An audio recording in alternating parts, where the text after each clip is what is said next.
Hi hello ಎಲ್ಲರೂ ಹೇಗಿದ್ದೀರಾ? Hope ಎಲ್ಲ ಚೆನ್ನಾಗಿದ್ದೀನಿ ಅಂದ್ಕೊಂಡಿದ್ದೆ. ಇಲ್ಲಿ ಭೂಮಿನ ಅಜಿತ್ ಆಫೀಸ್ಗೆ ಹೋಗಬೇಕು ಅಂತ ಬಂದು ನಿಂತ್ಕೊಂಡಿದ್ದ ತಕ್ಷಣ ಅಜಯ್ ಕತ್ತಂಗೆ ಒಂದು ಕಾಲ್ ಬರುತ್ತೆ. ಅದನ್ನು ಕೇಳಿದ ತಕ್ಷಣ ಯಾವಾಗ ಏನು ಅಂತ ವಿಚಾರಿಸ್ತಾ ಇರ್ತಾರೆ. ಅದಕ್ಕೆ ಸಂಗೀತ ಕೇಳ್ತಾಳೆ, ಯಾಕೋ ಅಜಿತ ಏನಾಯಿತು ಅಂತ. ಅದಕ್ಕೆ ಅಜಿತ ಹೇಳ್ತಾನೆ, ಸದಾನಂದು ಲಕ್ಷ್ಮಿ ಇರೋ ಕಾಲೋನಿನ ಯಾರೋ ರೋಡಿಗಳು ಬಂದು ಖಾಲಿ ಮಾಡಬೇಕು ಅಂತ ಹೇಳಿ ವರ್ದಿಗೆ ಕಾಲೋನಿ ಖಾಲಿ ಮಾಡಿ ಅಂತ ಹೇಳ್ತಾ ಇದ್ದಾರಂತೆ. ಇಲ್ಲಿ ಅಜಿತ್ ಸರಿ ನಾನು ನೋಡ್ತೀನಿ ಟೈಮ್ ಆಗುತ್ತೆ ಅಂತ ಹೇಳ್ತಾನೆ. ಭೂಮಿನೂ ಹಿಂದೆ ಹೊಡ್ತಾರೆ, ಆಗ ಸತ್ಯಣ್ಣನೂ ಹೊಡ್ತಾರೆ. ಇಲ್ಲಿ ದೇವಿಯಾನಿ ಸೈಲೆಂಟ್ ಆಗಿ ಮನೆಯವ್ರ ಮುಂದೆ ಕಾಣಲಿಲ್ಲಂಗೆ ಮರೆಯಾಗಿ ಹೊರಗಡೆ ಬರ್ತಾಳೆ. ದೇವಿಯಾನಿ ಮನಸ್ವಿನಿಗೆ ಕೇಳ್ತಾಳೆ, ನೀನ್ ಯಾಕೆ ಆ ಒಟಾರದ ಮೇಲೆ ಅಟ್ಯಾಕ್ ಮಾಡಿಸ್ದೆ ಅಂತ. ಅದಕ್ಕೆ ಮನಸ್ವಿನಿ ಹೇಳ್ತಾಳೆ, ನಾನಂತೂ ಆ ಕಡೆ ತಲೆನೇ ಹಾಕಿಲ್ಲ ಮೇಡಮ್, 2-3 ದಿವಸದಿಂದ ನನ್ನ ಮನಸ್ಸೇ ಸರಿ ಇಲ್ಲ, ಆ ಕಡೆ ನಾನು ಅವ್ರ ಕಡೆ ತಿರುಗೂ ನೋಡಿಲ್ಲ ಮೇಡಮ್ ಅಂತ ಹೇಳ್ತಾಳೆ. ಅದಕ್ಕೆ ದೇವಿಯಾನಿ ಹೇಳ್ತಾಳೆ, ನಿನ್ ಕೆಲಸ ಅಲ್ಲ ಅಂದಮೇಲೆ ಇನ್ಯಾರು ಮಾಡಿಸಿರ್ಬೋದು, ಏನಾದ್ರು ಸಾಕ್ಷಿ ಏನಾದ್ರು ಮಾಡಿಸಿರ್ಬೋದಾ. ಆ ಕಡೆ ದೇವಿಯಾನಿ ಸಾಕ್ಷಿಗೆ ಕಾಲ್ ಮಾಡ್ತಾರೆ. ಅವಾಗ ಸಾಕ್ಷಿ ಕೇಳ್ತಾಳೆ, ಏನು ದೇವಿಯಾನಿ ಅವರೇ ದಿಢೀರ್ ಅಂತ ನಾನು ನೆನೆಸ್ಕೊಬಿಟ್ಟಿದ್ರೆ ಟ್ರಿಪ್ ಎಲ್ಲ ಮುಗಿಸಿದ್ರ ಅಂತ ಕೇಳ್ತಾಳೆ.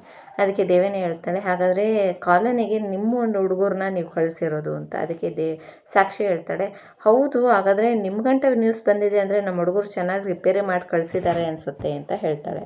ಈಗ ದೇವಿಯಾನಿ ಹೇಳ್ತಾಳೆ, ನಾನು ಒಪ್ಕೊಂಡಿರೋ ಕೆಲಸನ ಕಂಪ್ಲೀಟ್ ಮಾಡಿ ಕೊಡ್ತಿದ್ದೆ ತಾನೇ, ಯಾಕೆ ಇಷ್ಟು ಅರ್ಜೆಂಟ್ ಮಾಡ್ತಾ ಇದ್ದೀರಾ.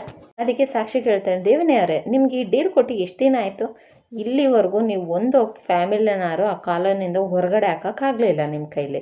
ಅಲ್ಲ, ನೀವು ಅವ್ರಿಗೆ ನೀರು ಕಟ್ಟು ಕರೆಂಟ್ ಕಟ್ ಮಾಡ್ಕೊಂಡು ಇನ್ನೂ ಅದೇ ಚಿಕ್ಕ ಚೀಪ್ ಮೆಂಟಾಲಿಟಿಯಲ್ಲೇ ಇದ್ದೀರಾ. ಏನೋ ಫೋನ್ ಮಾಡಿದ್ರೆ ಟ್ರಿಪ್ ಬೇರೆ ಮಾಡ್ತಿದ್ದೀನಿ ಅಂತಿದ್ರೆ, ಇನ್ನೇನಾರು ನಿಮ್ಗೆ ಈ ಕಾಂಟ್ರಾಕ್ಟ್ ಕೊಟ್ಟರೆ ನಂದು ರಿಪ್ಪಿ ಮಾಡಿಬಿಡ್ತೀರಾ ಅಂತಾನೆ. ಅದಕ್ಕೇ ನನ್ನ ಸ್ಟೈಲೇನೇ ಆ ಕಾಲೋನಿಯವ್ರನ್ನ ಹೊರಗಡೆ ಕಳಿಸಿದ್ದೀನಿ. ಆ ಪ್ರಾಜೆಕ್ಟೇ ನಾನು ಒನ್ ಆಫ್ ದ ಪಾರ್ಟ್ನರ್ ಅನ್ನೋದು ಗೊತ್ತಿದ್ರು ನೀವು ದುಡುಕ್ಬಾರ್ದಾಯ್ತು ಅಂತ ದೇವನೇ ಹೇಳ್ತಾಳೆ. ಅಟ್ಲೀಸ್ಟ್ ನನ್ನ ವಯಸ್ಸಿಗಾದ್ರೂ ಬೆಲೆ ಕೊಡಬೇಕಾಗಿತ್ತಲ್ವಾ. ಆ್ಯಕ್ಚುಲಿ ಆ ಕಾಲೋನಿ ಇರೋದು ಅಜಿತ್ ಇರೋ ಪೊಲೀಸ್ ಸ್ಟೇಷನ್ ಏರಿಯಾಗೆ ಸೇರುತ್ತೆ. ಅದು ಅಷ್ಟೇ ಅಲ್ಲ, ಆ ಕಾಲೋನಿಯಲ್ಲಿ ಅಜಿತ್ಗೆ ಬೇಕಾಗಿರೋರು ತುಂಬ ಜನ ಇದ್ದಾರೆ. ನಾಜೂಕಾಗಿ ಮಾಡೋ ಕೆಲಸನ ನೀವು ರಣರಂಗ ಮಾಡಿ ಇಟ್ಟಿದ್ದೀರಾ. ಇದಕ್ಕೆ ಅಜಿತ್ ಎಂಟ್ರಿ ಆಗಿದ್ದಾನೆ. ನಾನು ಹೇಳ್ತಾ ಇದ್ದೀನಿ ಕೇಳಿಸ್ಕೊಳ್ಳಿ. ಆ ಕಾಲೋನಿಯಲ್ಲಿ ಒಬ್ರು ಯಾರು ನಿಮ್ಮ ಹೆಸರು ಬಾಯ್ ಬಿಟ್ಟರು ನಿಮ್ಗೆ ಆಚಾರ ಕೆಡ್ತು ಅಂತ ಅಂದ್ಕೊಳ್ಳಿ. ಆಮೇಲೆ ನಾನು ವಾರ್ನಿಂಗ್ ಮಾಡಿಲ್ಲ ಅಂತ ಬ್ಲೇಮ್ ಮಾಡಬೇಡಿ ನನಗೆ. ಹೇಳ್ತಾ ಇದ್ದೆ ನನಗೆ ದೇವಿಯಾನಿ ಫೋನ್ ಕಟ್ ಮಾಡಿಬಿಡ್ತಾಳೆ. ಅಷ್ಟೊತ್ತಿಗೆ ಸಾಕ್ಷಿ ಹೇಳ್ತಾಳೆ, ಆ ಫೋನನ್ನು ಅವಳು ಸೋಫಾ ಮೇಲೆ ಬಿಟ್ಟು ನನಗೆ ದೇವಿಯಾನಿ ಬುದ್ಧಿ ಹೇಳಕ್ಕೆ ಬರ್ತಾಳ. ಆವಾಗ ರಾಣ ಸೋಫಾಯಿಂದ ಮೇಲೆದ್ದೆ ಹೇಳ್ತಾನೆ, ಸಾಕ್ಷಿ ದೇವಿಯಾನಿ ಹೇಳಿದ್ದು ಕರೆಕ್ಟ್ ಆಗಿದೆ, ತಪ್ಪು ಮಾಡಿಬಿಟ್ಟಿದ್ಯಾ ನೀನು, ಇದರಿಂದ ಹೊರಗೆ ಬಿಡೋಕ್ಕೆ ಏನು ಮಾಡಬೇಕು ಅದನ್ನು ಮಾಡು. ಮೊದಲು ಅಜಿತ್ ಸತ್ಯನ ದೂರ ಮಾಡಬೇಕು, ಹಾಗೆ ಭೂಮಿನೂ ಅಜಿತ್ನ ದೂರ ಮಾಡಬೇಕು. ನನ್ನ ಇಂಟ್ರೆಸ್ಟ್ ಇರೋದು ಅವರಿಬ್ಬರು ಮೊದಲು ದೂರ ಮಾಡಬೇಕು ಅಂತ. ಇದ್ರಲ್ಲಿ ನಾನು ಸಿಗಾಕೊಳ್ಳೋದಿಲ್ಲ ಡ್ಯಾಡ್. ಸಾಕ್ಷಿ ಹಾಗೆ ಹೇಳಾದ್ಮೇಲೆ ಅವರಪ್ಪ ಹೊರಟೋಗ್ತಾರೆ. ಅಲ್ಲೇ ಕಾಲೋನಿಗೆ ಅಜಿತ್ ಮತ್ತು ಭೂಮಿ ಇಬ್ಬರು ಬರ್ತಾರೆ. ಬಂದು ಅಲ್ಲಿ ಎಲ್ಲ ಜನರನ್ನ ನೋಡ್ತಾರೆ. ಇಲ್ಲಿ ಒಬ್ಬ ಕಾನ್ಸ್ಟೇಬಲ್ ಮನೇನೂ ಇರ್ತಾರೆ. ನೋಡೋ ಸರ್, ಅದೇ ನನ್ನ ಮನೆ ಸರ್, ನನ್ನ ಹೆಂಡತಿ ಮಕ್ಳಿಗೆಲ್ಲ ಹೊಡೆದಿದ್ದಾರೆ ಸರ್, ನಾನು ಡ್ಯೂಟಿ ಮಾಡ್ತಾಯಿದ್ದೆ ಸರ್, ಆದರೆ ನನ್ನ ಹೆಂಡತಿ ಫೋನ್ ಮಾಡಿ ಹೇಳಿದ್ಲು ಸರ್, ನೋಡಿ ಸರ್ ನಾನು ಹೆಂಗೆಲ್ಲರಿಗೂ ಹೊಡೆದಿದ್ದಾರೆ ನೋಡಿ ಸರ್, ನಂಗೆ ತುಂಬ ಭಯ ಆಗ್ತಾಯಿದೆ ಸರ್. ಆವಾಗ ಭೂಮಿ ಕೇಳ್ತಾಳೆ, ಯಾರು ಇದೆಲ್ಲ ಮಾಡಿದ್ದು ಅಂತ. ಅದಕ್ಕೆ ಲಕ್ಷ್ಮಕ್ಕ ಹೇಳ್ತಾಳೆ, ಭೂಮಿ ನಾನು ಹೇಳಿದ್ನಲ್ಲ ಯಾರೋ ಖಾಲಿ ಮಾಡಿ ಅಂತ ಕಾಲೋನಿ ಅಂತ, ಅವ್ರದ್ದೇ ಇದೆಲ್ಲ ಕೆಲಸ. ಅವಾಗ ಅಜಿತ್ ಸತ್ಯಣ್ಣ ಹೇಳ್ತಾರೆ, ಸತ್ಯಣ್ಣ ಇಮಿಡಿಯೇಟ್ ಆಂಬುಲೆನ್ಸ್ಗೆ ಫೋನ್ ಮಾಡಿ ಬೇಗ ವ್ಯವಸ್ಥೆ ಮಾಡಿ ಅಂತ ಹೇಳ್ತಾನೆ. ಕಾನ್ಸ್ಟೇಬಲ್ ಸದಾನಂದ ಹೇಳ್ತಾರೆ, ಖಾಲಿ ಮಾಡೋಕ್ಕೆ ಒಪ್ಪಲಿಲ್ಲ ಅಂತ ಹೇಳಿ ಖಾಲಿ ಹಿಂಗೆಲ್ಲ ಹೊಡೆದು ಬರೆದು ಹೋಗಿದ್ದಾರೆ ಸರ. ನಮ್ಮ ಬರೋದಕ್ಕೂ ಅವ್ರ ಗಾಡಿ ಎತ್ಕೊಂಡು ಹೋಗೋದಕ್ಕೂ ಒಂದೇ ಟೈಮ್ ಆಯಿತು ರೀ, ನಾನು ಆದರೂ ಓಡಿದೆ ರೀ, ಆದರೂ ಅವ್ರು ನನ್ನ ಕೈ ಸಿಗ್ಲಿಲ್ಲ ರೀ ನನಗೆ. ಅದಕ್ಕೆ ಅಜಿತ್ ಹೇಳ್ತಾನೆ, ಅವ್ರು ಯಾರು ಹೇಗಿದ್ರು ಅವ್ರ ಬಗ್ಗೆ ನೀವೇನಾದ್ರು ಹೇಳಿದ್ರೆ ನಾವು ಅವ್ರ ಮೇಲೆ ಇನ್ವೆಸ್ಟಿಗೇಷನ್ನ ಶುರು ಮಾಡೋಣ. ಅವ್ರು ಯಾರು, ಅವ್ರ ಐಡೆಂಟಿಟಿ ಏನು ಅಂತ ನೆನ್ಪು ಮಾಡ್ಕೊಳ್ಳೋಕೆ ಶುರು ಮಾಡಿ. ನಿಮ್ಗೆ ಇಷ್ಟೆಲ್ಲ ತೊಂದರೆ ಕೊಟ್ಟಿದ್ದಾರೆ, ಅವ್ರು ಯಾರು ಅಂತ ನನಗೆ ಗೊತ್ತಾದರೆ ಇದಕ್ಕಿಂತ ಡಬಲ್ ತೊಂದರೆ ನಾನು ಅವ್ರಿಗೆ ಕೊಡ್ತೀನಿ. ಪನಿಷ್ ನಾನು ಮಾಡಬೇಕು ಅಂದರೆ ಅವ್ರು ಹೇಗಿದ್ರು, ಯಾವ ಥರ ಮಾತಾಡ್ತಿದ್ರು, ಏನು ಮಾತಾಡ್ತಿದ್ರು ಅನ್ನೋದನ್ನ ರೀಕಾಲ್ ಮಾಡ್ಕೊಂಡು ನನಗೆ ಹೇಳಿ. ಆವಾಗ ಲಕ್ಷ್ಮಕ್ಕ ಹೇಳ್ತಾಳೆ, ಸಾಹೇಬ್ರೆ ಹೋಗಬೇಕಾದ್ರೆ ಒಂದು ಹುಡುಗ ಎಲ್ಲ ಕೆಲಸ ಆಯಿತು ಮೇಡಮ್ ಅವರೇ ಅಂತ ಹೇಳ್ತಾ ಇದ್ದು ಸಾಹೇಬ್ರೆ ಅಂತ. ಅದಕ್ಕೆ ಅಜಿತ್ ಕೇಳ್ತಾನೆ, ಮೇಡಮ್ಮ ಹಾಗಾದರೆ ಈ ಗಲಾಟೆ ಹಿಂದೆ ಒಂದು ಲೇಡಿ ಇದ್ದಾಳ.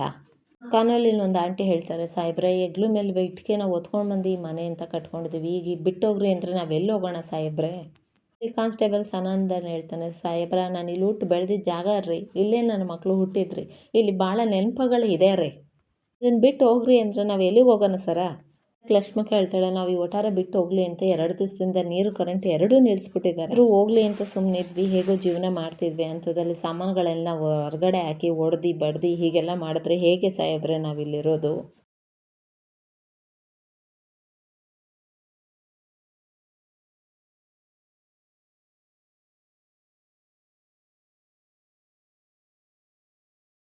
ಜೀವ ಉಳಿಬೇಕು ಅಂದರೆ ಕಾಲೋನಿ ಫಸ್ಟ್ ಖಾಲಿ ಮಾಡಿ, ಇಲ್ಲಾಂದರೆ ನಿಮ್ಮ ಜೀವನ ತೆಗೆದುಬಿಡ್ತೀನಿ ಅಂತ ಹೇಳ್ಬಿಟ್ಟು ಎದುರಿಸ್ಬಿಟ್ಟು ಹೋದ್ರು ಸಾಹೇಬ್ರೆ ಅಂತ ಲಕ್ಷ್ಮಕ್ಕ ಹೇಳ್ತಾರೆ. ಅದಕ್ಕೆ ಭೂಮಿ ಕೇಳ್ತಾಳೆ, ಅಲ್ಲ ಲಕ್ಷ್ಮಕ್ಕ, ನೆನ್ನೆನೇ ಈ ಸಾಹೇಬ್ರಿಗೆ, ನನಗೋ ಸಾಹೇಬ್ರಿಗೋ ಯಾರಿಗಾರು ಈ ವಿಷಯ ಯಾಕೆ ನೀವು ಹೇಳಿಲ್ಲ, ಇಲ್ಲಿ ಅಪೇಕ್ಷೆ ವಾಚ್ ಎಲ್ಲಿಟ್ಬಿಟ್ಟೆ ಅಂತ ಮನೇಲಿ ಹುಡುಕ್ತಾ ಇರ್ತಾಳೆ. ಅಷ್ಟೊತ್ತಲ್ಲಿ ಮೆಹಂದಿದು ಇದೇ ಸಿಗುತ್ತೆ, ಇದೇನು ಇಷ್ಟೊಂದು ಮೆಹಂದಿ ಇದೆಯಾ ಅಂತ. ಅದಕ್ಕೆ ಮನಸ್ವಿನಿ ಹೇಳ್ತಾಳೆ, ಇದೆಲ್ಲ ಭೂಮಿದೆ ಕಾರ್ಬಾರು. ನೋಡ್ದಾಳ ಅವಳ ಕೈನ, ಈ ಮೆಹಂದಿನೇ ಅವಳ ಕೈಯಲ್ಲಿರೋದು. ನಾನು ಅವಳ ಅಕ್ಕ, ನನಗೆ ಒಂದಿನ ಆದರೂ ಮೆಹಂದಿ ತೊಗೊಂಡು ಬಂದಿದ್ದಾನಾ? ಮೋಸ್ಕಾರ ಅವನು. ಅದಕ್ಕೆ ಮನಸ್ವಿನಿ ಹೇಳ್ತಾಳೆ, ಅವಳನ್ನೇ ತಂದಿರೋದಲ್ಲ, ಕೈಯಾರೆ ಅವಳಿಗೆ ಹಚ್ಚಿರೋದು. ಆ ಮನೇಲಿ ಇಬ್ಬರೇ ಇದ್ರು, ಏನೇನು ಮಾಡ್ಕೊಂಡಿದ್ರು, ಏನು ರೊಮ್ಯಾಂಟಿಕ್ ಎಂಜಾಯ್ ಮಾಡಿದ್ರು ಅಂತ ನೆನೆಸ್ಕೊಳ್ಳೋಕೆ ಶುರು ಮಾಡ್ತಾಳೆ ಮನಸ್ವಿನಿ. ಮೆಹಂದಿ ಹಾಕಿದ್ದಕ್ಕೆ ಅಜಿತ್ ಭೂಮಿ ಹತ್ರ ಸ್ಪೆಷಲಾಗಿ ಏನಾದ್ರು ಕೇಳಿರ್ಬೋದು. ಭೂಮಿ ಅದಕ್ಕೆ, ನೀವು ಬರ್ತಾ ತುಂಬ ಪೋಲಿ ಆಗ್ಬಿಟ್ಟಿದ್ದೀರಾ ಅಂತ ಹೇಳಿ ಕೆನ್ನೆಗಿಂಡು ಹೋಗಿರ್ಬೋದು, ಓಡೋಗ್ಬೋದು. ಅವಾಗ ಅಜಿತ್ ಓಡಿ ಬಂದ ಅವಳನ್ನ ಗಟ್ಟಿಯಾಗಿ ತಪ್ಕೋಬೋದು. ಅಜಿತ್ ಭೂಮಿನ ಹಿಂದಗಡೆಯಿಂದ ತಪ್ಕೊಂಡಾಗ ಭೂಮಿ ಬಿಡಿ ಸಾಹೇಬ್ರೆ ಅನ್ಬೇಕು. ಅಜಿತ್ ಓಡಿ ಬಂದು ಹಿಡ್ಕೋಬೇಕು. ಅದನ್ನು ಅಜಿತ್ ಹೇಳ್ತಾನೆ, ನೀನು ಹೀಗೆ ಬಿಡಿ ಸಾಹೇಬ್ರೆ ಅನ್ಬೇಕು, ನಾನು ತಪ್ಕೋಬೇಕು ಇದೆ ಅಲ್ವಾ ಅಂತ. ಆದರೂ ಅವಳು ಓಡೋಗ್ತಾ ಇರ್ತಾಳೆ. ಅಜಿತ್ ಅವಳನ್ನ ಹೇಳ್ದೆ ಹತ್ರದಲ್ಲಿ ಹೇಳ್ಕೊಂಡು, ಸಾಹೇಬ್ರೆ ನಾವಿಬ್ರೂ ಸೇರಿ ಒಂದು ಇಂಗ್ಲೀಷ್ ಫಿಲಮ್ ಡ್ಯಾನ್ಸ್ ಆಡೋಣ.